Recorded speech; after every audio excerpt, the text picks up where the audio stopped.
The Jets get a little bit of good news about their salary cap. That and some interesting NFL Combine debates today on Locked On Jets. You are Locked On Jets, your daily New York Jets podcast. Part of the Locked On Podcast Network, your team every day.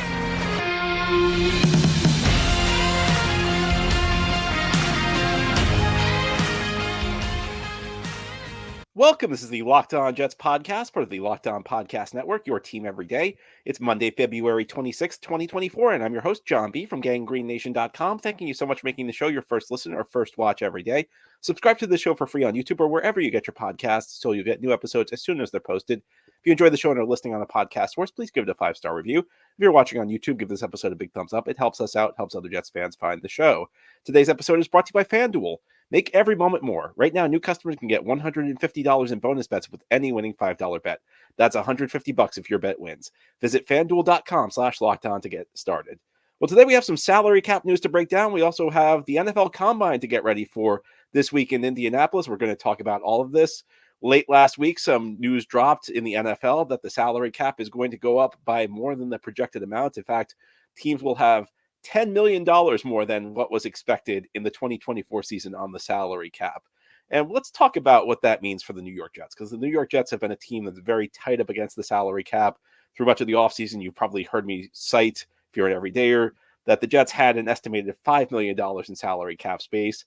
That number now goes up to $10 million, and many reasons behind the increase in the salary cap, but the bottom line is ultimately salary cap's based on the revenue the league makes. So the league's revenues went up further by more than expected. So teams will have $10 million more than was expected as part of the 2024 salary cap. So the Jets' projected cap space goes up to about $15 million entering the offseason. And it's very easy to get carried away with this. In fact, I think all 32 fan bases, when this news broke, had the same reaction. The reaction was, now our team, everything's changed. Our team has so much more money to spend this offseason. And, it'd be very easy for me to sit here and tell you now everything's different. Now the Jets are in great salary cap position. This $10 million changes everything.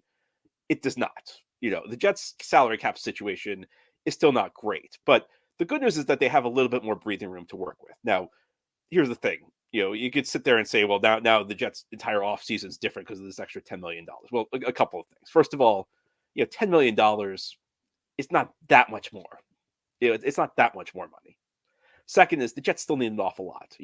A projected $15 million when you need 2 tackles and probably 2 receivers and then some defensive tackle depth and, safety and help at depth at other spots. It doesn't go that far. Jets are still going to need to create some other cap space through restructures, probably adding some void years onto other contracts, maybe a cut or two. CJ Uzama stands out as a pretty obvious candidate. They still need a lot more cap space than what they've got. The third thing is, it would be different if the Jets were the only team adding $10 million in cap space. Every team gets this $10 million goes to every single team. So the Jets' actual buying power relative to other teams stays the same. This probably has a bigger impact for players hitting free agency than it does for any specific team, because now there's collectively across the NFL $320 more million that can be spent this offseason than they were expecting. So if everybody's got more money, really, at the end of the day, it just ups the bidding. It just means the bids will get higher because every team has more money to spend. So the big winner, if we're talking about the New York Jets, is probably Bryce Huff, whose projected salary just went up because now every team has more money to bid on him. So it's easy to get carried away. Again, it'd be easy for me to sit here and tell you everything's so much better now for the New York Jets. The Jets now are in business and all that stuff. But the reality is, for each team, it doesn't have that big of an impact. But I do think it helps a team like the Jets more than it helps a team that has a ton of cap space. I think the teams that are tight up against the cap, when the salary cap rises by more than what the projection was, it helps them a little bit more because they have maybe 1 or 2 less tough decisions to make. And this is the example that comes to mind. I don't love this example because I do think this guy should be cut anyway. But take a guy like Laken Tomlinson. Jets can save quite a bit of money by cutting him this offseason, but it opens up a hole at left guard. So with an extra $10 million to spend, that might be a guy, you may have previously, if the cap wasn't rising by that much, he may have been a guy you had to cut. Whereas now you might say, well, we have this extra $10 million. So maybe we can hold on to him. Maybe we don't have to create quite as much cap space this offseason. That's really where it comes into play. And the rise in the cap, it also makes contracts more reasonable. It's different when it's different giving somebody $10 million a year when the cap's $230 million versus when the cap's $250 million. That's a lower percentage of the cap. So players with already existing contracts, their contracts get better.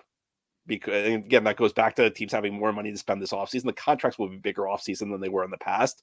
So guys who are already under contract become more valuable for you. Now, that's true of every team, though. That's not just true of the Jets. So, I think you have to have some balance with how you view this. Does this make the Jets more likely to bring back Bryce Huff? Well, not necessarily, because, again, Huff's probably going to take it to free agency at this point. So now every team, the Jets have more money to retain him, but every other team that wants Huff has more money to spend on him. It's not necessarily the type of thing that impacts the Jets only. You have to remember this, and this is one of the things I think people lose track of. The Jets aren't the only team adding the cap space. There are 31 other teams that are adding cap space. And ultimately, what this tells you more than anything is just the fiscal health of the league is very good. I mean, we all have complaints about the NFL. I think the NFL is very inefficient in a lot of ways it does things. I think it's very unfan friendly in a lot of ways, the way it handles things, but league is still making a lot of money. League is still doing very well financially. The league's financial health is still very good. And that's why the salary cap rises. Ultimately, it is a percentage of the salary cap. And it was to be expected because the league was in the first year of its new TV deal. And if you look, this TV deal is roughly going to double the league's TV revenue. So you're going to see the cap continue to explode, most likely in years ahead. And we'll see what happens. It's always about how you use the money. And that's one of the great things about the NFL.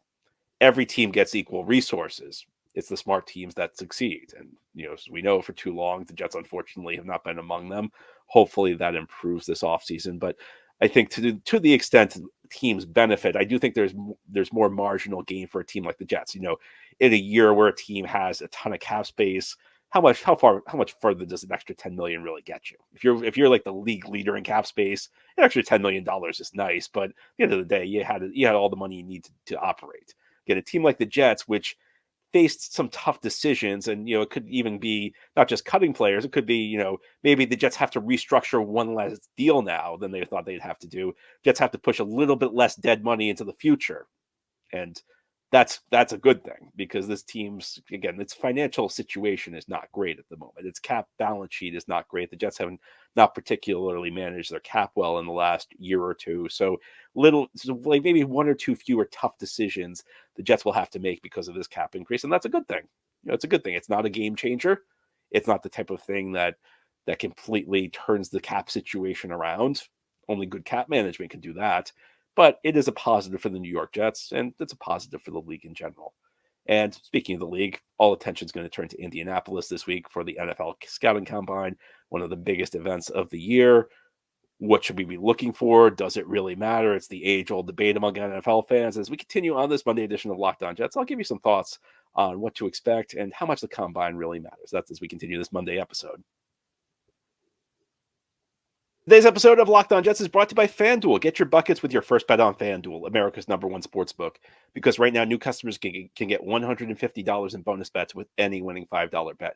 That's $150 if your bet wins. NBA season's heating up right now. Teams are trying to get into the play-in. Some teams are trying to get the 6th seed so they avoid the play-in. Teams are battling for home court advantage with the playoffs approaching in just a couple of weeks. Again, very exciting time on the NBA schedule. You'll see marquee matchups each week.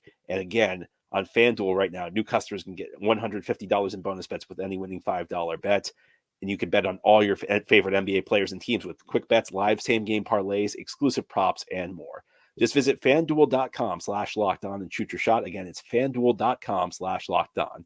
FanDuel, official sportsbook partner of the NBA.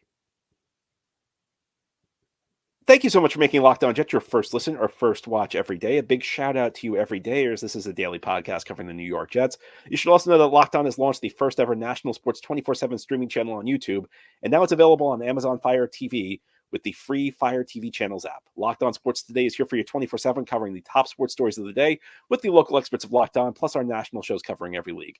Find Locked On Sports Today now available on the free Fire TV channels app. And today on Locked On Jets, we're going to turn our attention to the NFL scouting combine in Indianapolis. Officially, I guess, gets underway tomorrow with some players arriving, but the real action is going to be the player drills over the weekend. And of course, if you follow the NFL, the age-old debate, does the combine really matter? And there are some people, I think, who put way too much emphasis on it. And there are some people who probably don't put enough emphasis on it.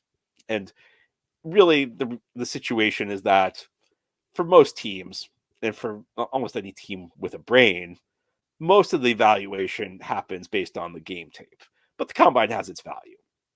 I think that there are situations where it can help you kind of quantify what a player does. If you're not quite sure about a player's speed, you're not quite sure about a player's agility, there are tests out there that can maybe give you a little bit of an idea. Now, I don't think you should take the time speed, any of the drill results too far, because very different, doing drills in shorts versus being, on a football field. At the same time, a guy who's in the smaller school, when you watch him, if there's like a wide receiver who looks really fast but plays at a small school, he's probably not going up against NFL talent. So the drills might matter a little bit more for him because you don't really get a good gauge of his athleticism. The kind of athletes you compete against in a small school are very different from NFL athletes. So it's a chance to quantify that. More importantly, though, I view this stuff as kind of like an elimination tool. If a wide receiver runs like a 4.3 40-yard dash, I think we all know by this point. And it feels like people forget this every year, because every year I see some guy run a 4.3 40-yard dash and people go crazy about it. People are like, that guy's now a number one receiver. I'm like, oh, well, look at that potential. I never realized he had that potential. We all know that there frequently are receivers who run really fast 40s who don't end up being very good players. However, if a wide receiver runs a 40-yard dash in like the 4.8, 4.9 range, it's probably a sign that he's not fast enough to play in the NFL. Despite the fact that, as always, it's not the same thing, there's at least enough overlap that if a guy runs a really bad time, it's a question mark. If a guy has a really, really bad drill, it's something that should at least make you give you pause. Not always. Speaking of the 40-yard dash, if you go all the way back over 20 years, Terrell Suggs ran a horrible 40, and it actually hurt his draft stock. It was pretty famous, and he went to Baltimore and put together a tremendous career. And he plays defensive end, and the question was asked at the time by smart people, how many times does the defensive end run this straight line for 40 yards? So you have to keep this stuff in context. But a really bad drill, I think, hurts a player more than a really good drill should help them, because it really should put you back to the film. And ultimately, if you see a really bad drill, it doesn't necessarily mean you automatically rule somebody out, but you at least go back to the film and try and understand, was there something I missed? And maybe you find that the bad drill didn't matter, but it's a chance to kind of take a look at some things. And then there's also the interviews, and you see interviews happen at the Senior Bowl.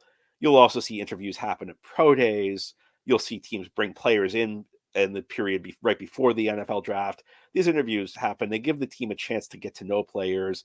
If a player has some red flags, it's a chance to discuss those things. Also a chance to get, gauge a player, how well he may fit your culture, how well he may fit your locker room. The very early days of this podcast back in 2016, I had it was still one of my favorite episodes of this show. I had the chance to interview the legendary Howard Mudd, who was a phenomenal, I was going to say phenomenal coach, but just had a phenomenal football career. He was a tremendous player. He was an all-decade team player. And then he went on to become an absolutely legendary offensive line coach. And I interviewed him because he actually wrote a book about the offensive line. And I remember he told me this great story about this combine interview he had, where he asked a guy, if he had ever cheated on a test in college. And the guy's response was, "If I'm cheating, I ain't repeating." There was something, I think that was the quote. It was something like that. You can go back and listen to the show. It was in the fall of 2016. I did this show, and I remember Howard Mudd's like that. I ruled that guy out immediately. So it's a chance to get to know players. It's a chance to get a sense of whether or not they'd be a good fit for your team. And this is something that happens at the combine. But what tends to happen is somebody spots the Jets or some other team talking to some prospect and they assume that means the team's automatically interested in them. Not exactly, not necessarily. It means that they're gauging it. Sometimes the interview does not go well. It's also important to note that, again, these interviews happen. The Jets will probably interview every single player they're interested in over the course of this process. It may happen in the combine, but it may also happen at the Senior Bowl. It may happen later on at the pro day. It may happen when the team has a chance to bring prospects in for visits to the team facility. It's not necessarily a sign that the Jets are more likely to draft a player or less likely to draft a player if you don't see reports that they chat with these players in Indianapolis. And the other aspect of this is teams don't really publicize the players they interview. So, just because the Jets don't interview a player in Indianapolis, that doesn't necessarily mean they did not speak with the player. They may have spoken with the player and nobody found out about it. But there are certain things, and I think players to watch are players where you have a question about certain attributes of theirs. A guy who's a good example is Roma Dunze, the receiver out of Washington, who really has everything you want in a receiver. The only real knock on him is that he's not super fast, or at least he doesn't look super fast on the film.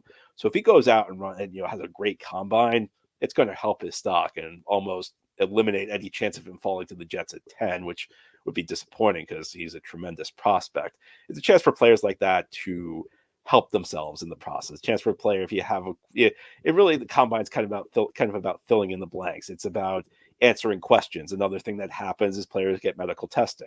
And unfortunately, for some players, chronic conditions are uncovered that really hurt their draft stock. I mean, you see every year there's a guy who, inexplicably falls into day 3 of the draft. And people are like, I thought he'd go way higher. Well, what happens in many cases is teams uncover there's some sort of condition that they believe will prevent him from having a long and successful career. And it's really sad when that happens because there's nothing the player can do about it. But, teams are focused on maximizing their investments in these picks. And it's also an opportunity for teams to kind of test out players, to get a look at them if they've been injured, how they can recover, whether they'll be able to make a full recovery. So there's a lot that goes into it. You just can't read too much into it. The film ultimately shows you a player's skills on the football field. These are just like extra data points where the team can take a look a little bit deeper under the hood and maybe get a little bit more information. And really, when you're talking about a process as imperfect as the NFL draft, where there's so many unknowns, anything that can help make your guesses a little bit more educated are ultimately a positive. However, there's one person who will not be at the NFL draft for the New York Jets, a very important person, Robert Saleh. And this has generated controversy. And I got to be honest with you, I don't know why. And I'll try and explain that as we continue on this Monday edition of Locked On Jets. Today's episode of Locked On Jets is brought to you by Game Time. You should not have to worry when you buy tickets to the next big event. Game Time's the fast and easy way to buy all the tickets for the sports, music, comedy, and theater events near you. With killer last-minute deals, all-in prices, views from your seat, and their best price guarantee, Game Time takes the guesswork out of buying tickets. Game Time is so easy to use. I'm a customer. I don't just tell you about this on the podcast. I use Game Time pretty frequently. I've used it for tennis. I've used it to go Broadway. I've used it for even a college football bowl game. It's so easy. It's just a couple taps. You don't have to jump through hurdles, and you get your tickets really quickly. You get the views, you get great deals. It's just a tremendous app to use if you want last-minute tickets, and you can see the views from your seat before you buy, so you know exactly what to expect when you arrive. And Game Time, again, has deals on the tickets right up to the start of the event, and even an hour after it starts. It's the place to find last-minute deals. Take the guesswork out of buying tickets with Game Time. Download the Game Time app, create an account, and use code LOCKEDON for $20 off your first purchase. Terms apply. Again, create an account and redeem code LOCKEDON, locked on for $20 off. Download Game Time today. Last-minute tickets, lowest price, guaranteed. This is the Locked On Jets podcast here on this Monday. We're talking about the NFL Scouting Combine. New York Jets will have many representatives in Indianapolis this week to scout some of the great prospects in the 2024 NFL Draft. One of those representatives, however, will not be head coach Robert Saleh. Saleh will not be at the event. He's not been at the event last couple of years, but for whatever reason, this year him not going is generating headlines. And let me repeat that. Robert Saleh was not at the Combine last year. I don't think anybody cared. But this year it's a big deal. And ultimately, when we're talking about like what head coaches and GMs contribute to the Combine, they all speak to everybody who's there has a session with the media where they do a press conference. And you get a lot of cliches. You don't really get a whole lot of insight. I mean, I always look, sometimes like teams will give you some general point of view that kind of gives you a little window into their insight, something they look for in team building, but they don't really give away their strategy because why would they? Why would you give away your strategy before the start of free agency? Why would you tell the media that you really like a player?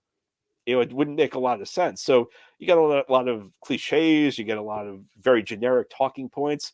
So believe me, we're not missing out on a Robert Saleh press conference. I mean, if you've never listened to a Robert Saleh press conference, you're not really getting a whole lot there. Saleh is not exactly the greatest press conference coach in the league, but I get like everybody's like very questioning of what Saleh is doing these days. I am too, but I just have to say, you know, Saleh, there are probably about 20 things I could question him for. We don't need to invent new things to get upset with Robert Saleh over. Robert Saleh has not done a very good job in his 3 years as head coach of the New York Jets. And I can name you chapter and verse, and I have on the show, and I'll continue to do that on the show. So, like, there are issues with his, the management of the team. There are issues with the way, he handled things this year on so many levels. There are issues with the way he builds his coaching staff, with his outdated philosophies on an offense, his outdated philosophies on just the way the game is run, his game management. I mean, I could go on. We don't need to like get mad at him. He gives us plenty of reasons to question him. Who cares if he's not at the combine? I mean, he'll have his viewpoints on these players. Yeah, fine. Like maybe he won't be there to interview players, but Jets will have representatives there. Robert Saleh doesn't need to do every single interview with every single prospect. I'm sure the Jets have drafted guys in the past that Robert Saleh hasn't interviewed. I'm sure they've drafted guys he hasn't had the chance to speak with one-on-one. As far as the results go, I mean, the results are all tabulated. Robert Saleh is not the one, working the stopwatch with the 40-yard dash. He's not the one taking down the notes of the vertical jump. He's not the one recording the results of any of these events. He gets the same information you and I can by looking on the internet, and he doesn't have to because the team has people there to record all this stuff. So, and it's not like Robert Saleh is the only head coach skipping the combine. There are a lot of coaches who don't attend the combine. It's really not that big of a deal.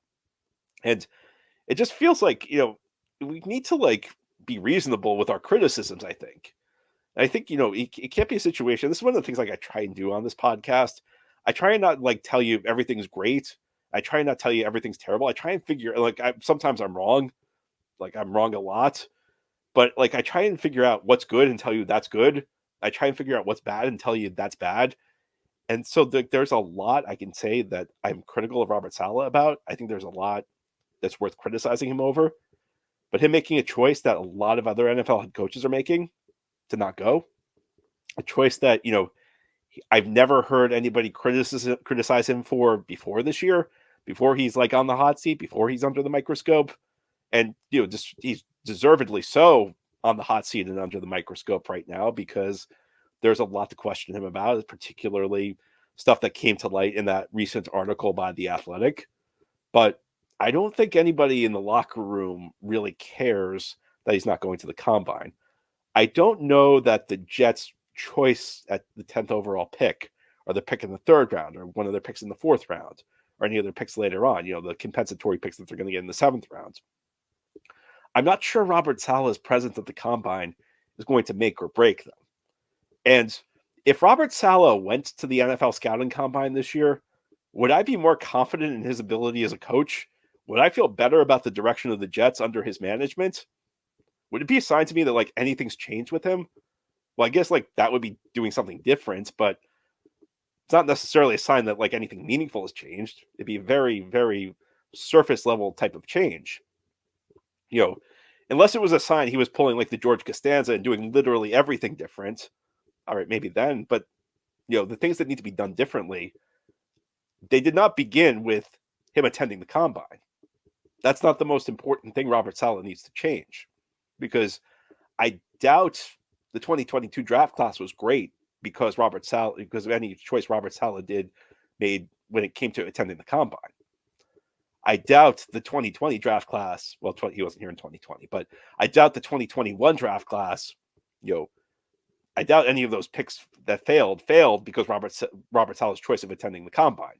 I doubt any of the 2021 picks like Michael Carter II who were successful that you can attribute it to Robert Saleh attending the combine. The coach attending the NFL combine has very little impact on the result or the quality of the picks. Saleh is doing his analysis.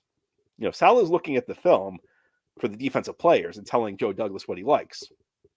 And frankly, when you look at the way the Jets have drafted, on the two sides of the ball, their draft picks on defense have been better than offense in the Saleh era. So, I just don't understand. I feel like we're just at the quiet time of the year, maybe, and people are just looking for stories and people are looking to inflate things and, draw meanings and things where there's just nothing you could draw meaning from. Believe me, look, I'm not Robert Saleh's best friend right now. I'm not his biggest defender. There are very few things I'll defend him on. I will defend him on this, though, because it doesn't make a difference to me. Like, who cares if Robert Saleh goes to the combine or doesn't? And maybe I'm part of the problem because I'm, talking about it myself. I'm breathing oxygen into it.